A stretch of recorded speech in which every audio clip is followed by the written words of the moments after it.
बिस्मिल्लाहिर्रहमानिर्रहीम। एक मरीज़ जिनकी उम्र 54 साल, वो पिपला से उन्हें लाया गया मतलब पे एम्बुलेंस के अंदर लेके आए थे। तो मसला क्या था कि उनको इस्तिस्का ज़की था, यानी उनके पेट में पानी पड़ा होता, पेट ऐसे तबले की मानिद और मशकीज़े की तरह था।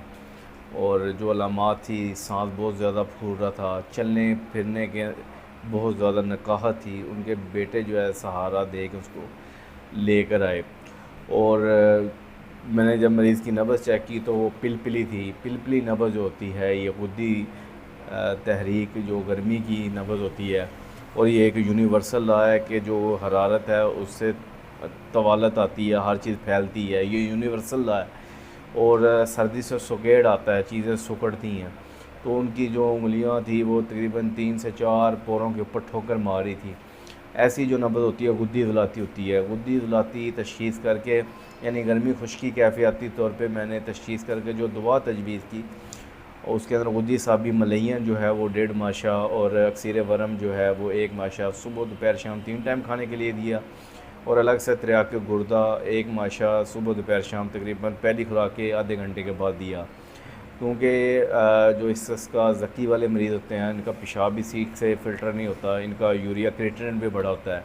जो ये मरीज़ हैं, इनका जो है बाउंड्री लाइन पे था, और भूख उनकी ख़त्म हुई हुई थी। और इसके अलावा गालें पिचकी हुई, जिस्म बहुत ज़्यादा कमज़ोर, और पेट ये ऊपर से हड्डियाँ निकली थी, और पेट ऐसे बिल्कुल मशकीज़े की तरह। तो साथ में मैंने गुद्दी असाबी मुसल के कैप्सूल 1000 mg के दिए, क्योंकि इसके अंदर असूल इलाज यही है कि जितनी जल्दी हो सके ख़राज करवाया जाए। जितनी जल्दी ख़राज होगा तो उतना ही अच्छा इलाज होगा। तो तरियाक गुर्दा से क्या है कि पेशाब के रास्ते जो है वो ख़राज होएगा, जितने फासिल मादे हैं। और गुद्दी असाबी मलैयन जो और मुसल है उसके ज़रिए पखाने के ज़रिए खारिज होते हैं।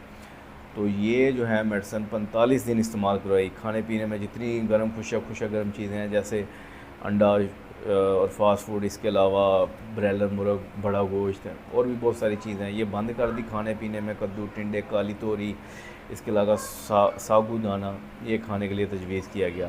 तो अल्लाह के लुत्फ़ करम से 45 दिन के बाद जो है वो मरीज़ शफ़ायाब हो गया। उनको भूख भी लगने लगी, उनकी ज़ाहरी हालत भी ठीक होगी, सांस फूलना बंद हो गया, और जो पानी था वो भी ख़राज कर गया। तो ये एक कामयाब इलाज है। इंशाल्लाह इस तरह के जितने कामयाब इलाज होते रहेंगे, आपसे शेयर करते हैं, करते रहेंगे। आप दुआओं में याद रखा करें, और इंशाल्लाह नेक्स्ट वीडियो में मिलते हैं। अल्लाह हाफ़िज़।